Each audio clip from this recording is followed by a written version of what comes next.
Hello YouTube, I'm News Center Maine meteorologist Jason Nappy tracking the winter storm that's headed our way. Winter storm watch is already up. It's just away from the coastline where the heaviest snow is going to be here. Right here in the central and northern highlands, the western mountains, Oxford Hills, White Mountains in New Hampshire. Let's get into it. Follow along on the socials for the latest updates, and I'll be talking about this storm in very good detail into the next 12 and 24 hours. So make sure you're getting those updates there on the social media.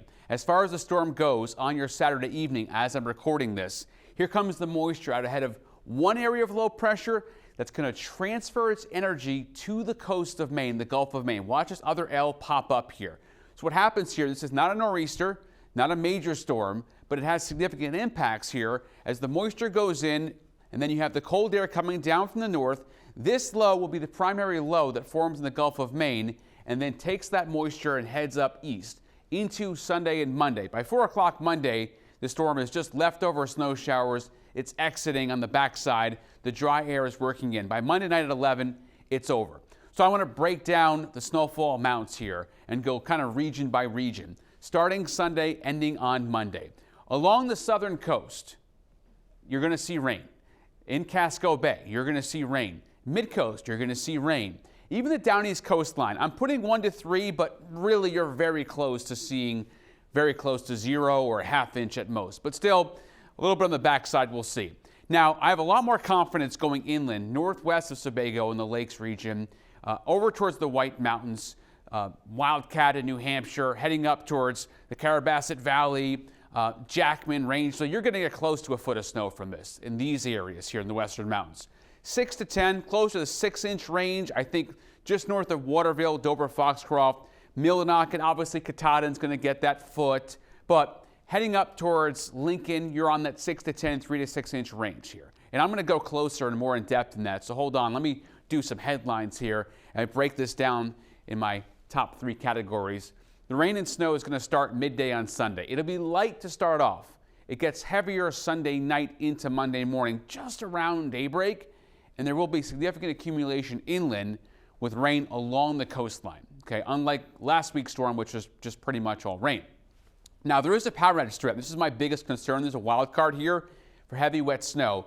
We're going to have a real tough time where the dendrites are to really get big. This is going to be around a 32-degree storm.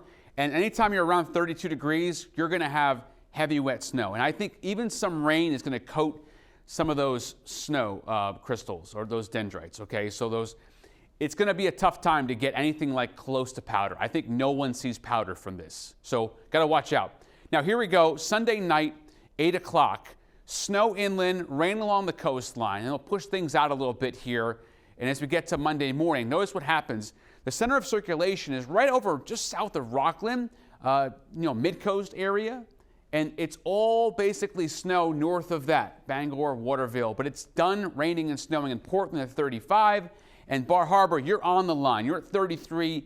Could be seeing some snow there. Accumulation, though, more likely on grass versus on pavement. Now, as we get to Monday evening, it's snow up north. Got dry air working into Wiscasset. It's over with. And this is going to be light at this point. This is the end of the storm for the most part. So let's bounce around with the ruler and show you a few spots around the state here. Fort Kent, not going to get the jackpot from this because not enough moisture up there. Rangeley, about 8 inches. The Allagash, about 5 inches here. So the farther north you go, actually less snow with this. It's going to be more bullseye towards a place like, you'll see Jackman light up here, just pile up with snow. That's going to be the bullseye. Fort Kent, not as much. Bangor, a healthy 4 to 5 inches, but close to 13 in Jackman. I need a new ruler for that one. That's how much snow is coming to Jackman. Now in Caribou, this is also, once again, you're heading north, but still a healthy amount of snow there, several inches.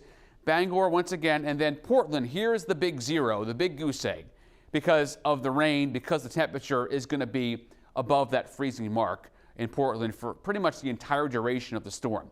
So here's a recap here of the storm as I fly around.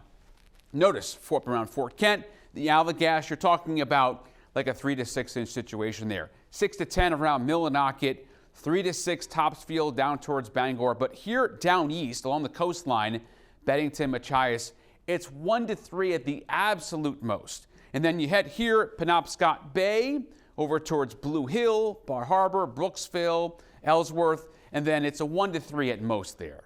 3 to 6 up in Waterville, 6 to 10 Dover, Foxcroft. Jackman, you're going to be at that 10, 11, 12, 13. I could put a plus on this if I wanted, but that's really the jackpot there. Western Mountains, White Mountains of New Hampshire, you're going to get at least half a foot, and some spots, especially in the elevation, you're going to get around that foot. 3 to 6 up Plymouth, 1 to 3 Laconia. Sanford, you're on that fringe of around an inch or so, and rain heading down towards, well, obviously the beaches are going to see all rain from this. So here's a social media reminder. If you want to follow along, that's the storm in depth and in detail. I'll be talking about it in more detail tonight at 11 and 6 and 11 again on Sunday. I thank you so much for watching.